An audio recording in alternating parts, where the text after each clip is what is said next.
Alright everybody, we are at the Midwest Monster here in Indianapolis, Indiana. Sorry if there's any background noise, I'm doing a voiceover outside while on location somewhere else. Hey, there's Ryan, Card Collector 2. This is a little bit of a view of the show. Very first day, kind of early. I don't think general admission had come in yet at this point. Hey, there's Cooper. Cooper travels with me, me and his dad. Here's some pretty darn cool stuff we got there. Nice 52 mantle there. There's a look at the line of the people coming on in. That line was long forever. This was a pretty cool setup. Lots of good stuff for people who are building sets. Here's some stuff I like. 52s, 53s. That's a cool Mickey Mantle exhibit. Some old Red Man. That's cool, that Roger Maris. Never seen those oversized trading cards. That's a Gaudy premium on the bottom. I'm videoing faster than I can talk. These are pretty cool. These are baseball guys. Kind of little Heartland Mint type statues, but smaller and unpainted. My wife goes, don't you I'm just showing you guys some cases of what I thought was pretty cool. Here's some Heartland Mints. I got some of those. These are cool. Just some different regional issue and oddball sets of some of the greats of Jim Brown and stuff.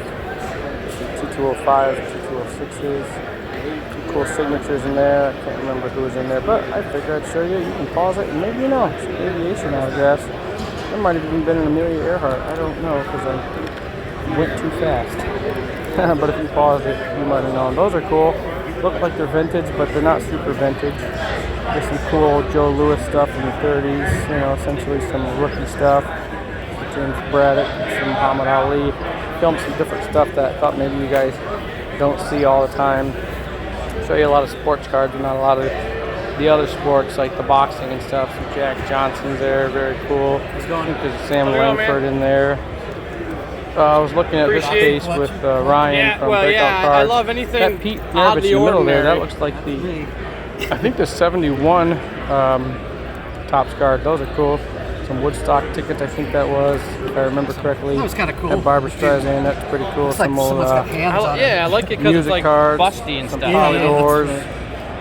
I'm Mark's, by the These way. are all neat. Yeah. Tina Turner was pretty cool. Put the same stuff. Some Maryland stuff coming up pretty dolly looking good. I actually have that Jimi 27 Hendrix, years. which is right above that dolly. If you guys see that. Right there. Bought it a million years ago. It's an SGC6, I think. It's Spicci, a Ronald Reagan card. Back when he was playing football. Yeah, I'll work with you. People just walk by. These are cool. Some soccer stuff, some Pele. And I like it when stuff's priced too. During his playing because days, everyone, especially people, like there's so much of the same stuff. Like I don't have time to sit here and they're not going to get cool nines Maryland and stuff. from back in the day. I've been grading those for years. I did pick up a bunch of Maryland stuff at the Dallas show, which I showed you guys. And then I got like I said, just showing you some cool stuff that's different that you don't always see at card shows, and that you may not see in a lot of people's card show videos. Mine have really good eye appeal and they're stuff, mostly focusing on cards, but don't worry, I'm going to show you some really cool vintage stuff coming up that is related to, your baseball and stuff like that.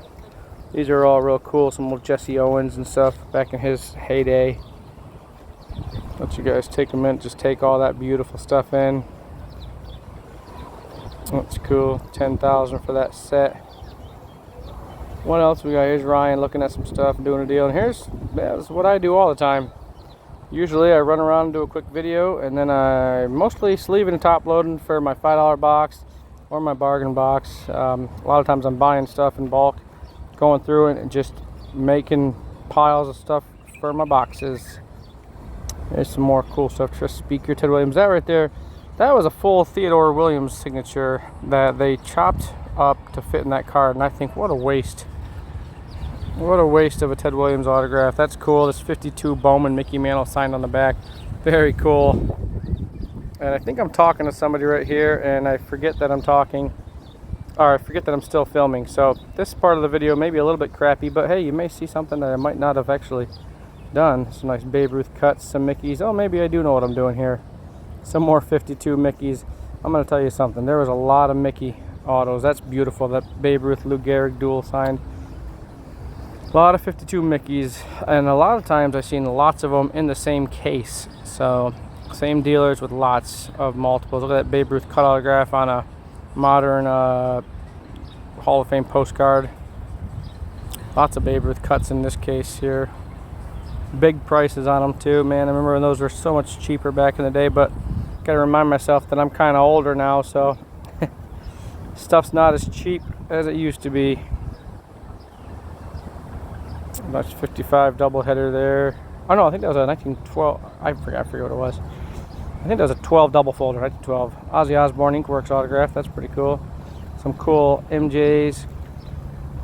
Sorry if the video quality is not great. I think I may have meant to trim some of this stuff, but I may have missed a couple things. I've been so busy lately. These are some high dollar cards here. Pretty cool stuff. A lot of 101s and just real rare stuff. And some big prices on this stuff. There's a few big boys here. Let you guys take a look at. Curry Logo Man 101's cool. LeBron, Herbert, Gretzky, or is that Connor McDavid? Sorry. There's a Herbert Shield 101, another Connor McDavid. Some more LeBron and Messi. Big money stuff. You can buy a pretty reliable car for those prices. And not too many years ago, you could buy a house for some of these prices. Obviously, houses have gone up a smidge. That's pretty cool. Some tickets. Alright, this is a great case right here, guys. Check it out. Oh, there's 33 Gaudy Babe Ruth, T206 Cobb portraits. A little bit of more modern stuff. Some nice Gordys in there. I think there's Gordy rookies in there. Look at this. Look at this vintage case. Look at this crap. Junk. Look at all this junk. Oh my gosh. Look at that row of Mickeys on top. The 52s. And oh hey, let's not forget about the rookies right underneath it. You got the Dandy over there. I think that was a Dandy. Just a bunch of sick stuff. There's those 33 Gaudy Ruths. Hopefully you guys are enjoying this video. There's some sketch cards, or some sketches. Some cool autographs in this one right here. Trying to remember who they were. I can't remember now. Some cool celebrities and stuff in that case. Alright guys, that's a wrap for the Midwest Monster. If you can tell, I'm pretty disheveled right now, so I am wiped out. I had to leave late on Wednesday night when was it Wednesday night? Yeah, Wednesday night. GPS said it was a 24-hour drive to Indianapolis. We had a funeral, unfortunate passing of a wonderful woman. So we had a funeral Wednesday night. Actually, it was a celebration of life.